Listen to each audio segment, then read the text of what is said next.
എനിക്കിപ്പോൾ അത് വേണ്ട, അങ്ങനെ അത് സന്തോഷം ഉണ്ട്, അങ്ങനെ തരാച്ചാൽ വലിയ സന്തോഷം ഉണ്ടേ, അത് വലിയ കാര്യമില്ല, എങ്ങനെ മനസ്സുണ്ടാവുക തരാച്ചാൽ. അപ്പം അവൻ എനിക്ക് അങ്ങോട്ട് ചോദിക്കാനൊരു സഹായം ഉണ്ട്, എന്താ നിശ്ചയം?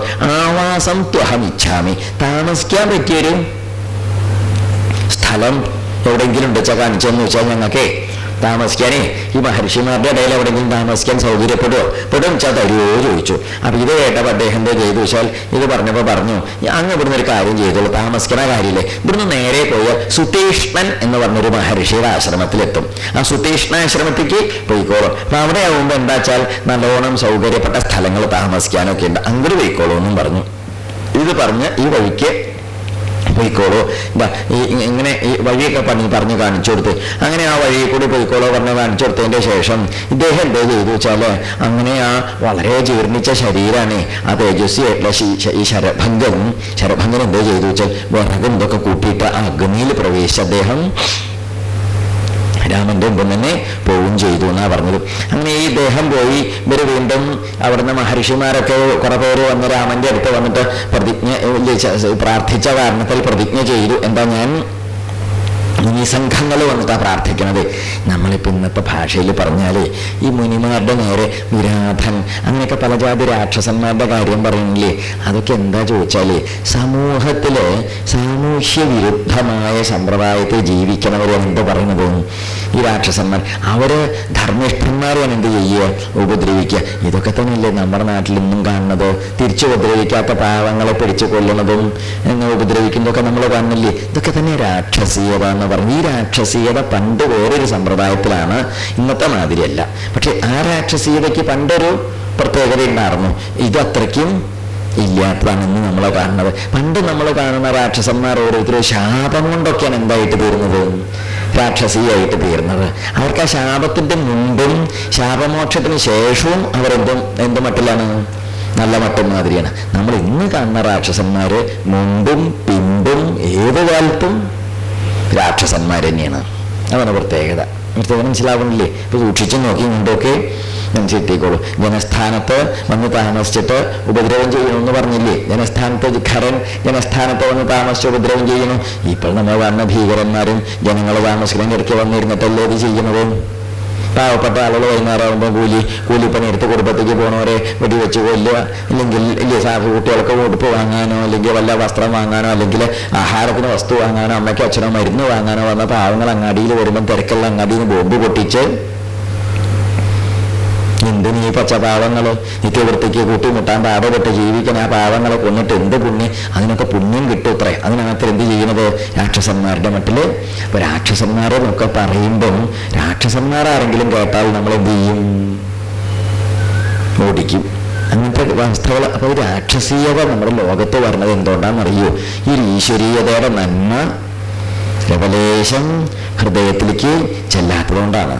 അപ്പം അതുകൊണ്ട് നമ്മളൊന്നും അങ്ങനെ രാക്ഷസീയതയിലേക്ക് ചെന്ന് ചാടാണ്ടിരിക്കാനും അത്തരക്കാരുമായിട്ട് സംസർഗപ്പെടാണ്ടിരിക്കാനും എന്ത് ചെയ്യേണ്ടതാണ്, നന്മയുടെ സമ്പ്രദായങ്ങളെ ഹൃദയത്തിൽ ഉറപ്പിക്കണം. നമ്മുടെ കുട്ടികളെയൊക്കെ നല്ല മട്ടിലും മാതിരിയിലും പരസ്പരം സ്നേഹിക്കാനും ലോകത്തിൽ സഹായിക്കാനും സേവിക്കാനും നല്ല വഴിയിൽ കൂടി സഞ്ചരിക്കാനും കുട്ടിക്കാലത്തെ പഠിപ്പിക്കണം. ഇത് നിവൃത്തിയിൽ വേറെപ്പൊരു നിവൃത്തിയും സ്കൂളിലേക്ക് പറഞ്ഞയച്ചതുകൊണ്ടോ കോളേജിലേക്ക് പറഞ്ഞയച്ചതുകൊണ്ടോ പ്രസംഗം കേൾപ്പിച്ചതുകൊണ്ടോ ഒന്നും വലിയ മാറ്റമൊന്നും ഉണ്ടാവാൻ വഴിയില്ല. എന്താ അങ്ങനെ പറയാൻ കാരണം ചോദിച്ചാൽ ഇതൊക്കെ ഏറ്റവരാണ് അല്ലെങ്കിൽ ഇതൊക്കെ അനുഭവിച്ചവരാണ് ഈ ചീത്തം കോളേജിലും സ്കൂളിലൊക്കെ പഠിച്ചിട്ടുള്ള മഹാഭാവികളാണ് എന്ത് ചെയ്യുന്നത്, ലോകത്തെ നശിപ്പിക്കാൻ ഈ തരം വൃത്തികളിൽ ഏർപ്പെടുന്നത് എന്നുള്ളതാണ് ഒരു ദുഃഖമായ സംഗതി. അപ്പൊ ഈ രാക്ഷസന്മാര് ഈ വിധം കഷ്ടത്തിൽ നിങ്ങളെ ഉപദ്രവിക്കാൻ വരണോ എന്ന് മുനിസംഘങ്ങൾ വന്ന് പറഞ്ഞ സമയത്ത് രാമൻ എന്താ ചെയ്തു വെച്ചാൽ രാമൻ അതിനൊക്കെ ഞാൻ വേണ്ടത് ചെയ്യാം. എന്താ വെച്ചാൽ രാമന്റെ അടുത്ത് വന്നിട്ട് ഇവർ എല്ലാവരും ഈ പരാതി കൊടുക്കാൻ കാരണം എന്താ ചോദിച്ചാൽ രാമൻ ക്ഷത്രിയനാണ്. ക്ഷത്രിയന്റെ ഉത്തരവാദിത്തം എന്തോ പ്രജകളെ പരിപാലിക്കുക എന്നുള്ളത്. അത് രാജാവാണെങ്കിലും രാജാവിന്റെ മകനാണെങ്കിലും രാജാവിന്റെ അനിയനാണെങ്കിലും ജാതി കൊണ്ട് ക്ഷത്രിയനായതുകൊണ്ട് വർണ്ണം കൊണ്ട് ക്ഷത്രിയനായതുകൊണ്ട് അദ്ദേഹത്തിന് ഉത്തരവാദിത്തമാണ് എന്തോ രക്ഷിക്കുക എന്നുള്ളത്. ബ്രാഹ്മണനാണെങ്കിൽ അദ്ദേഹത്തിന് ഉത്തരവാദിത്തമാണ് യാഗവും യജ്ഞം ചെയ്ത് നന്മ ഉണ്ടാക്കി ലോകത്തിൽ അനുഗ്രഹം ചെയ്ത് ശാന്തി സമാധാനം അറിവും ബോധവും പകർന്നു കൊടുത്ത് ലോകത്തെ അനുഗ്രഹിക്കുക എന്നുള്ള ആരുടെ ഉത്തരവാദിത്തമാണ്, ബ്രാഹ്മണന്റെ ഉത്തരവാദിത്തമാണ്. ഇനി വൈശ്യനാണെങ്കിൽ എന്താ വൈശ്യന്റെ ഉത്തരവാദിത്തം? കൃഷി ചെയ്തിട്ടും കച്ചവടം ചെയ്തിട്ടും ബിസിനസ് ചെയ്തിട്ടും വലിയ വലിയ ഇങ്ങനെയുള്ള സംഗതികളൊക്കെ ചെയ്ത് അതുകൊണ്ട് സമ്പത്ത് ഉണ്ടാക്കിയിട്ട് സമൂഹത്തെ പോഷിപ്പിക്കാനുള്ള ഉത്തരവാദിത്തം ആർക്കാണ്? വൈശ്യന്മാരാണ്. നമ്മുടെ നാട്ടിൽ വരുമാനം ഉണ്ടാവണമെങ്കിൽ എന്ത് വേണം? കൃഷി വേണം. ജീവിക്കണമെങ്കിൽ എന്ത് വേണം? കൃഷി വേണം. ഗോരക്ഷ പശുപരിപാലനം, പശുക്കളൊക്കെ വേണം. എന്നാലേ നമുക്ക് അത്തരത്തിലൊക്കെയുള്ള സമ്പത്തും സമൃദ്ധിയും ഉണ്ടാവും. കൃഷി ചെയ്യുന്നതും പശുപരിപാലനം ചെയ്യുന്നതും അതുപോലെ കച്ചവടം ചെയ്യുന്നതും ഇതൊക്കെ ആരുടെ ഉത്തരവാദിത്തമാണ്? സമ്പത്ത് ധാരാളം അങ്ങനെ നാട്ടിൽ ഉണ്ടാവും. നല്ല നല്ല ബിസിനസ്സുകൾ, നല്ല നല്ല സ്ഥാപനങ്ങൾ ഒരു നാട്ടിലുണ്ടാവും. ആ നാട്ടിൽ എന്ത് കൂടും? ഇപ്പം നമ്മുടെ നാട്ടിൽ വലിയൊരു എന്താ പറയുക, വലിയൊരു ബിസിനസ് സ്ഥാപനം ഉണ്ടെങ്കിൽ ആ നാട്ടിൽ എന്തുണ്ടാവും? പലതരത്തിലും ഐശ്വര്യം ഉണ്ടാവില്ലേ? പലതരത്തിലും വരുമാനം ഉണ്ടാവും. പല വിധത്തിലും അവിടേക്ക് എന്ത് വേണ്ടി വരും? അവിടുത്തെ ആളുകൾക്കൊക്കെ പണി ഉണ്ടാവും, ജോലി ഉണ്ടാവും. തന്നെയല്ല അവിടെ ആളുകൾക്കൊക്കെ വീടുകളൊക്കെ ഉണ്ട്. അതിലൊക്കെ ആളുകൾ താമസിക്കാനൊക്കെ വന്ന് അവർക്കും പാവങ്ങളായ കൂട്ടർ കാട്ടുമുക്കലുള്ള ദിക്കിലൊക്കെ എന്ത് വരും? അവർക്കും ചെറിയ ചെറിയ വരുമാനം വരും. പലതരത്തിലും എന്ത് വരും? നന്മകൾ പലതായിട്ട് വന്നുകൊണ്ടിരിക്കും. അതങ്ങനെ രാജ്യത്തിന് അല്ലെങ്കിൽ ദേശത്തിന് സമൂഹത്തിലേക്ക് സമ്പത്തും സമൃദ്ധിയും ബാക്കി സമൂഹത്തെ സാമ്പത്തികമായിട്ടും അതുപോലെ മറ്റുള്ള വിധത്തിലും ഉറപ്പിൽ നിലനിർത്തുന്നവരാണ് അത് വൈശ്യന്മാർ. ശൂദ്രന്മാർ എന്ന് പറഞ്ഞ കൂട്ടരാണെങ്കിലോ അവരെല്ലാ ദിക്കിലും സേവന സന്നദ്ധരായിട്ട് സമൂഹത്തെ ഉറച്ച മനസ്സോടെ സേവിക്കാൻ മനസ്സുള്ളവരെന്ത് പറയും? അക്ഷീണം പ്രയത്നിച്ചുകൊണ്ട് സേവനം ചെയ്യുന്നവരെന്ത് പറയുന്നത്? നമ്മളോ ഈ ശൂദ്രൻ എന്ന് പറയുന്നത് അതൊരു ചീത്തജാതിയായിട്ട് കൂട്ടിയിട്ടൊന്നും പണ്ടോ അങ്ങനെ കൂട്ടിയിരുന്നില്ല. എന്നുവെച്ചാൽ അർത്ഥം ഈ 4 കൂട്ടരുണ്ടെങ്കിലേ സമൂഹം നേരെ നിന്ന് പോകുള്ളൂ എന്നുള്ളതുകൊണ്ട് 4ഉം പ്രധാനമാണ്. അപ്പം അതുകൊണ്ട് ഇവിടെ എന്താ ചോദിച്ചാൽ, ക്ഷത്രിയനായ രാമകുമാരൻ ഈ കാട്ടിലേക്ക് വന്ന സ്ഥിതിക്ക് ഇവർക്കുള്ള ബുദ്ധിമുട്ടും പരിഭവവും പരാഭവവും കഷ്ടപ്പാടും ആരുടെ മുമ്പിലാണ് ഏൽപ്പിക്കേണ്ടത്? രാമന്റെ മുമ്പിലല്ലേ? അതുകൊണ്ട് രാമന്റെ മുമ്പിൽ അവർ സമർപ്പിച്ചു. രാമൻ ക്ഷത്രിയനായതുകൊണ്ട് എന്ത് ചെയ്തു? ആ ഉത്തരവാദിത്വം സ്വയമേവ ഏറ്റെടുക്കുകയും ചെയ്തു. ഉത്തരവാദിത്വം സ്വയമേവ ഏറ്റെടുത്തു. അപ്പൊ എന്താ ഉണ്ടായിരുന്നെങ്കിൽ ഇവർ ഈ രാക്ഷസന്മാര് ചെയ്യുന്ന ഉപദ്രവത്തിന് രാമനോട് വന്ന് പരാതി പറയാനുള്ളൊരു കാരണം എന്താണെന്നറിയോ? അതിവിടെ പ്രത്യേകം പറയും. അധർമ്മസ്തു മഹാൻ സ്ഥാത ഭവേ തസ്യ മഹീപതേഹേ. രാജ്യാവിന് അധർമ്മം വന്നുപെടും. എങ്ങനെ വരുമ്പം? യോഹരേത് ബലിഷഭാഗം നച്ച രക്ഷതി പുത്രവത്. അതാണ് അതിൻ്റെ പ്രമാണം. രാജാവ് കൃത്യമായിട്ട് എന്ത് ചെയ്യുന്നുണ്ട്? കരം പിരിക്കുന്നുണ്ട്. എന്താ എങ്ങനെയാ കരം പിരിക്കുന്നത്? ബലിഷഭാഗം. ബലിഷഭാഗം 1/6 നികുതിയാ, ടാക്സാ. എത്ര ടാക്സ്? 1/6 ടാക്സ് കൊടുക്കണം. അപ്പൊ 1/6 നികുതി വാങ്ങുന്ന രാജാവിന് എന്ത് ഉത്തരവാദിത്തം തോന്നും? 1/6 നികുതി പ്രജകളുടെ ഒന്ന് വാങ്ങുക, എന്നിട്ട് പ്രജകളെ രക്ഷിക്കാതെ കണ്ടിരിക്കുക എന്ന് പറഞ്ഞാൽ ആ രാജാവിന് എന്തുണ്ടാവും? ഈ പ്രജകളുടെ ദുരിതവും പാപമൊക്കെ ആർക്കായിട്ട് ചെന്ന് ചേരും? ഇപ്പം നമ്മൾ എല്ലാം വണ്ടി വാങ്ങുമ്പം കാറ് വാങ്ങുമ്പം എന്ത് കൊടുക്കണം? ആ റോഡ് നികുതി, പല ജാതി നികുതി കൊടുക്കണം. എന്നിട്ട് നമ്മൾ ഈ കാറും കൊണ്ട് പോണ റോഡ് എങ്ങനെ ഉണ്ടാവും? അല്ലേ? ശരിയല്ലേ? ഇത് കൂട്ടും കുഴിയും അതും ഇതുമായിട്ട് 2 ദിവസം അധികം പോകുന്ന വരുമ്പോഴേക്ക് നമ്മൾ പിന്നെ ബാക്കി ടാക്സ് കോട്ടൊക്കെ കൊണ്ടുപോയി കൊടുക്കണം, ഊരം നേരിയാക്കാൻ. എന്താ കാരണം? പരവശാവില്ലേ? പക്ഷേ എന്ത് പറയും ചെയ്യും? കൃത്യമായിട്ട് അയോ വാങ്ങേണ്ടത് റോഡ് നികുതി, നികുതി അല്ല. അതിങ്ങനെയൊക്കെ നമ്മുടെ കയ്യിൽ നിന്ന് നികുതി വാങ്ങുമ്പം ഈ നികുതി വാങ്ങി വെക്കണവരെന്ത് ചെയ്യണം? അതിനനുസരിച്ചിട്ടുള്ളത് തിരിച്ചു പറയുക. ഇതാണ് മര്യാദ, അന്നും ഇന്നും എന്നും. അപ്പൊ രാജാവ് എന്ത് ചെയ്യുന്നു? ബലിഷഭാഗം 1/6 നികുതി വിരിക്കുമ്പം അതിനനുസരിച്ച് പ്രജകളെ രക്ഷിക്കാൻ ഉത്തരവാദിത്തം ആർക്കുണ്ട്? ഈ രാജാവിനുണ്ട്. അങ്ങനെ ചെയ്യാത്ത രാജാവ് എന്തായിട്ട് തീരും? അദ്ദേഹത്തിന്റെ കഥ പറയുന്നത് അധർമ്മസ്തു മഹാൻ. അങ്ങനെയുള്ള രാജാക്കന്മാർ അധർമ്മത്തിൽ മുങ്ങി നശിച്ച് പോവും. അതുകൊണ്ട് എന്ത് ചെയ്യണം? നിങ്ങളങ്ങ് അതായത് പ്രജകളെ രക്ഷിക്കേണ്ടത് രാജാവിന്റെ ഔദാര്യം അല്ല, ഉത്തരവാദിത്തമാണെന്നാണ് പറഞ്ഞത്. മനസ്സിലായില്ല പറഞ്ഞത്? ഔദാര്യമുണ്ട്, ഉത്തരവാദിത്വമുണ്ട്. ശരിയല്ലേ? ഇത് ഔദാര്യമല്ല, ഉത്തരവാദിത്താണ്. അതങ്ങ് ചെയ്യണം എന്ന് പറഞ്ഞു. അപ്പൊ ആയിക്കോട്ടെ, അങ്ങനെ ചെയ്യാം എന്ന് പറഞ്ഞ് ഇവരെന്ത് ചെയ്തു? ആ മഹർഷിയുടെ ആശ്രമത്തിലേക്ക് പോരും ചെയ്തു. നമ്മൾ പറഞ്ഞില്ലേ, അവിടുന്ന് ശരഭംഗന്റെ ആശ്രമത്തിൽ നിന്ന് പോകുന്ന സുതീഷ്ണന്റെ ദിക്കിലേക്ക് പുറപ്പെട്ടു എന്ന്. അപ്പൊ അവരവിടുന്ന് പോകുന്ന മഹർഷിമാർക്കൊക്കെ ഈ വിധം വാക്കുകളൊക്കെ കൊടുത്ത് രാക്ഷസന്മാരുടെ കയ്യിൽ നിന്ന് രക്ഷിച്ചോളാം എന്നൊക്കെ പറഞ്ഞ് അവർ പോകുന്നേ. അവരവിടുന്ന് പോന്നിട്ട് സുതീഷ്ണൻ എന്ന് പറഞ്ഞ മഹർഷിയുടെ ആശ്രമത്തിലെത്തി എന്നാ പറയുന്നത്. അപ്പൊ ഇവരെ ഈ മഹർഷിമാർക്ക് കൊടുത്ത വാക്ക് എന്താ ചോദിച്ചാല്, തപസ്വിനാം രണേശത്രുൻ ഹന്തുമിച്ഛാമി രാക്ഷസ രാക്ഷസാൻ, ഈ താപസന്മാർക്ക് ശത്രുക്കളായിട്ടുള്ള രാക്ഷസന്മാരെ ഞങ്ങൾ നിഗ്രഹിച്ചോളാം എന്നാര് വാക്കുകൊടുത്തു? രാമൻ മഹർഷിമാർക്ക് വാക്ക് കൊടുത്ത് പ്രതിജ്ഞയും കൊടുത്തു. അങ്ങനെ വാക്കും പ്രതിജ്ഞയൊക്കെ കൊടുത്തതിൻ്റെ ശേഷം അവര് ബ്രാഹ്മണരൊക്കെ ഉള്ള ധാരാളം വേദം ചെല്ലുന്നവരുടെയൊക്കെ കൂടെ കൂടിയിട്ട് സുതീഷ്ണാശ്രമത്തേക്ക് ചെന്നു. ഈ സുതീഷ്ണാശ്രമത്തിൽ ചെന്നു. അവിടെ ആണെങ്കിൽ നല്ല ഒന്നാമത് നല്ല ഭംഗിയുള്ള ആശ്രമാലയൊക്കെ തൂക്കി അലങ്കരിച്ച് കേമായിട്ടുള്ള ആശ്രമമാണ്. അപ്പം ആശ്രമത്തിൽ ചെന്നപ്പോൾ രാമൻ വരണമെന്ന് കണ്ടപ്പോൾ അദ്ദേഹം വളരെ എന്ത് ചെയ്തു? താഴ്ന്ന് കുനിഞ്ഞു കുമ്പിട്ട് അങ്ങോട്ട് ചെന്നു. അതുകൊണ്ട് രാമായണത്തിലെ ഒരു വരി പറയേ, നിന്തിരുവടി നിന്തിരുവടി കനിഞ്ഞിങ്ങഴുന്നുള്ളയണമേന. പണ്ടാറോ വായിച്ചപ്പോൾ അത് മാറ്റി വായിച്ചു. നിന്തിരുവടി കുനിഞ്ഞിങ്ങഴുന്നുള്ളയണമേ. എന്താ കുനിഞ്ഞ്? ആശ്രമത്തിന് താഴ്ന്നിട്ടാവുക. അപ്പോൾ വ്യാഖ്യാനം വലിയ ഭംഗി. എന്ത്? നിന്തിരുവടി കനിഞ്ഞ് അങ്ങയുടെ ഹൃദയം കനിവോടുകൂടി ഞങ്ങളോടെല്ലാം ഒരു കാരുണ്യത്തോടു കൂടിയിട്ട് അങ്ങ് ഇവിടേക്ക് എഴുന്നള്ളി വരണേന്നാണ് പ്രാർത്ഥിച്ചത്. പക്ഷെ നമ്മളത് വായിച്ചു വന്നപ്പോൾ നിന്തിരുവടി കുനിഞ്ഞിങ്ങഴുന്നുള്ളയണമേ. അത് തലതട്ടേ. നമ്മളൊക്കെ പഴയ കുടുംബത്തൊക്കെ കട്ടിലേക്ക് ചില കട്ടിലേക്ക് ചെറുതാവൂ, ഒന്ന് കുഞ്ഞോളൂ. ഇപ്പോഴത്തെ ആൾക്കാർക്ക് ശീലം ഉണ്ടാവില്ലേ? അവർ പുതിയ ജാതിയിലുള്ളതിലൊന്ന് പടക്കോ പറഞ്ഞ തലമണ്ട അങ്ങനെയില്ല. അപ്പൊ കനിയപ്പം അങ്ങ് വലിയ കാരുണ്യത്തോടു കൂടി ഇവിടേക്ക് വന്നത് സന്തോഷമായി എന്ന മട്ടില് ആ മഹർഷിമാരെ വിശേഷിച്ച് ഇവരെല്ലാവരും കൂടി ചേർന്നത് രാമനെ നല്ലോണം സൽക്കരിച്ചു. അങ്ങനെ അവർ ആശ്രമത്തിൽ കഴിച്ചു കൂട്ടി. അവിടെ എങ്ങനെയാ വെച്ചാൽ ദേവഋഷിമാരെ പോലുള്ള വലിയ വലിയ ആൾക്കാരൊക്കെ വന്ന് താമസിക്കുന്ന സ്ഥലത്തെ അത് തേഷു ദേവഋഷി ജുഷ്ടേഷു ജിതേഷു തപസാമയ മൽപ്രസാദാൽ സഭാര്യസ്തും വിഹരസ്വ സലക്ഷ്മണ. അവൻ ലക്ഷ്മണനോടും ഭാര്യയോടും കൂടിയിട്ട് അങ്ങെന്ത് ചെയ്തോളൂ? ഇവിടെ വന്ന് താമസിച്ചോളൂ. ഞാൻ ഇത്രയും കാലം ഈ ശരീരം വെച്ച് ഇവിടെ ജീവിച്ചത് എന്തിനാണെന്നറിയോ? അങ്ങ് ഇവിടെ വരുമ്പോൾ ഒന്ന് കാണണം. അതിനാണ് ഞാൻ ഇത്രയും കാലം ഈ ശരീരം ധരിച്ചത്. ഇല്ലെങ്കിൽ ഇത് ഉപേക്ഷിച്ച് പോവാറുന്നു. അവൻ അങ്ങ് എന്ത് ചെയ്തോളൂ? ഇവിടെ നല്ലോണം താമസിച്ചോളൂ എന്നും പറഞ്ഞിട്ട് അവരെ വേണ്ട മാതിരി അനുഗ്രഹിച്ചു. അപ്പം അതുകൊണ്ട് എന്ത് വേണ്ട, ഞാൻ ഇത്രയും ഈ കാലം കൊണ്ട് നേടി വെച്ച ധാരാളം പുണ്യലോകങ്ങളൊക്കെ ഉണ്ട്. ആ പുണ്യലോകങ്ങളൊക്കെ അങ്ങേക്ക് തരാൻ പോകുമെന്ന് ആരും പറഞ്ഞു? നേരത്തെ ശരഭംഗം പറഞ്ഞ മാതിരി സുതീഷ്ണ മഹർഷിയും പറഞ്ഞു. അപ്പൊ അതിന് മറുപടിയായിട്ട് രാമൻ എന്താ പറഞ്ഞെന്നറിയോ? സന്തോഷമുണ്ട്, അങ്ങയുടെ മനസ്സിന് സന്തോഷമുണ്ട്. അതുകൊണ്ട് അഹമേവ ആഹരിഷ്യം, ഞാൻ സ്വയമേവ അതൊക്കെ നേടിക്കോളും. എനിക്കിപ്പോൾ എന്തേ വേണ്ടോ?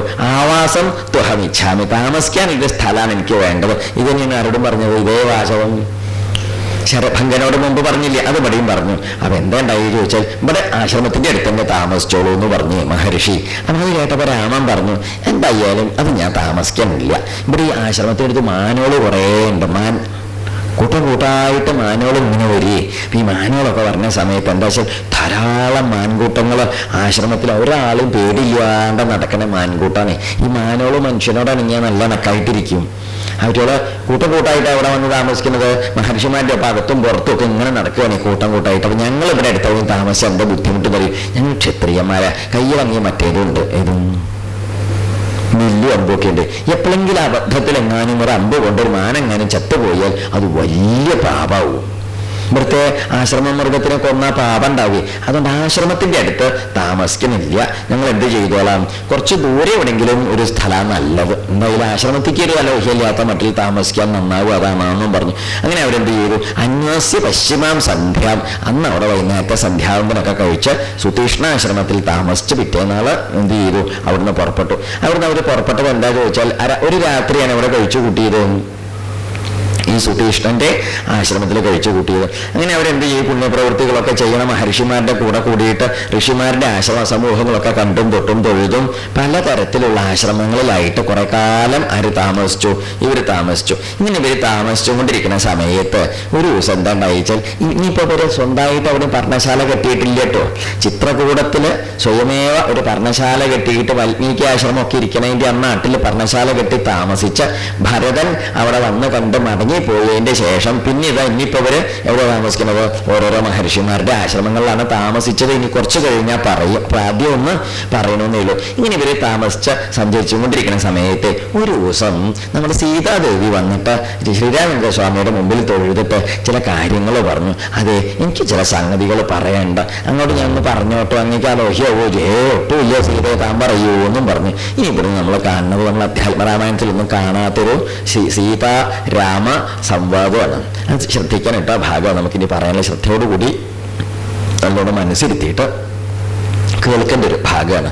അതായത് ഒരു ഭാര്യയായാൽ ഏത് വിധത്തിൽ വേണം, ഭർത്താവായാൽ ഏത് വിധത്തിലാണ് വേണ്ടത്, ഭാര്യയും ഭർത്താവും കൂടി പെരുമാറുമ്പം ഏത് മട്ടിലാണ് പെരുമാറേണ്ടത്, അവരുടെ ഭാവം എന്തായിരിക്കണം, ഒരാൾ മറ്റേയാളുടെ ഭരണഭർത്താവായിട്ട് ഭരിച്ച് അടിമയെ പോലെ കൊണ്ടു നടക്കുകയാണോ, അല്ലെങ്കിൽ ഒരാൾ മറ്റേയാളുടെ മുതലാളിയെ പോലെ ഇങ്ങനെ കൊണ്ടു നടക്കുകയാണോ വേണ്ടത്. നോക്കി ഇവിടെ നമുക്ക് ഏത് കാലത്തെ കഥയായി പറയണമെന്നറിയ 2025-ൽ 26-ൽ സമ്പ്രദായമല്ല പറയുന്നത്, ത്രേതായുഗത്തിലത്തെ കഥയാണ് പറയുന്നത്. ആ ത്രേതായുഗത്തിലത്തെ കഥയാണെന്ന് മനസ്സിലാക്കിയിട്ടൊന്ന് കേട്ടു നോക്കൂ. എന്നിട്ട് നമ്മുടെ 26-ൽ എന്തൊക്കെ കഥയുണ്ടെന്നൊന്ന് വെറുതെ ഉച്ച തിരിഞ്ഞതിൻ്റെ ശേഷം നാളെ നോക്കിക്കോളൂ. ഇത്രയേ ഉള്ളൂ. പറഞ്ഞതിൻ്റെ അർത്ഥം മനസ്സിലാവുന്നില്ലേ? അപ്പോൾ ഓരോ കാലത്തിൻ്റെ അപ്പുറത്തേക്ക് ഉള്ള മഹിമകളാണ് നമ്മൾ ധരിക്കാൻ പോകുന്നത്. ആ ഭാഗം നമുക്ക് പറയേണ്ടത് നമുക്ക് നാളെ രാവിലെ 6 മണിയോട് കൂടിയിട്ട് പറയാം. അപ്പോഴേക്കും എല്ലാവരും രാവിലെ നേരത്തെ തന്നെ വരിക. ശ്രദ്ധിച്ച് കേൾക്കേണ്ട പ്രധാനപ്പെട്ട ഭാഗങ്ങളാണ് കേട്ടോ. സൂക്ഷ്മമായിട്ട് മനസ്സിരുത്തണേ. ആ ഭാഗമാണുള്ളത്. രാവിലെ 6 മണിക്ക് ശ്രദ്ധിക്കാം. കായേന വാചാ മനസേന്ദ്രിയൈർവാ ബുദ്ധ്യാത്മനാ വാ പ്രകൃതേ സ്വഭാവാൽ കരോമി യദ്യത് സകലം പരസ്മൈ നാരായണായേതി സമർപ്പയാമി. ഹരേ രാമ രാമ രാമ ഹരേ ഹരേ, ഹരേ കൃഷ്ണ കൃഷ്ണ കൃഷ്ണ ഹരേ ഹരേ, ഹരേ രാമ രാമ രാമ ഹരേ ഹരേ, ഹരേ കൃഷ്ണ കൃഷ്ണ ഹരേ ഹരേ, ഹരേ രാമ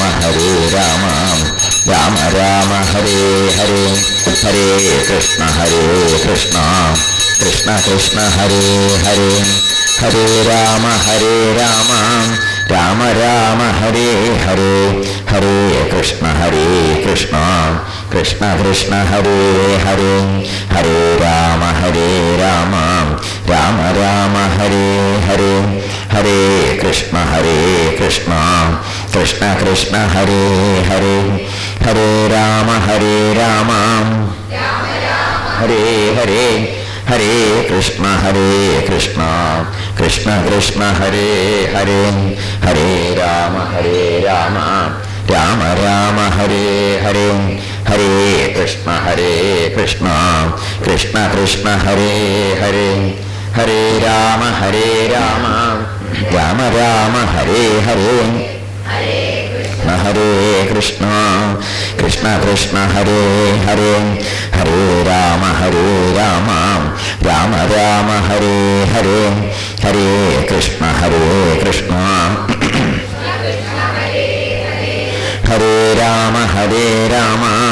രാമ രാമ ഹരേ ഹരേ, ഹരേ കൃഷ്ണ കൃഷ്ണ ഹരേ ഹരേ, ഹരേ രാമ രാമ ഹരേ ഹരേ, ഹരേ കൃഷ്ണ കൃഷ്ണ ഹരേ ഹരേ, ഹരേ രാമ രാമ ഹരേ ഹരേ, ഹരേ കൃഷ്ണ കൃഷ്ണ ഹരേ ഹരേ, ഹരേ രാമ രാമ ഹരേ ഹരേ, ഹരേ കൃഷ്ണ കൃഷ്ണ ഹരേ ഹരേ, ഹരേ രാമ രാമ ഹരേ ഹരേ, ഹരേ കൃഷ്ണ കൃഷ്ണ ഹരേ ഹരേ. സർവത്ര ഗോവിന്ദനാമ സങ്കീർത്തനം. ഗോവിന്ദ ഗോവിന്ദ.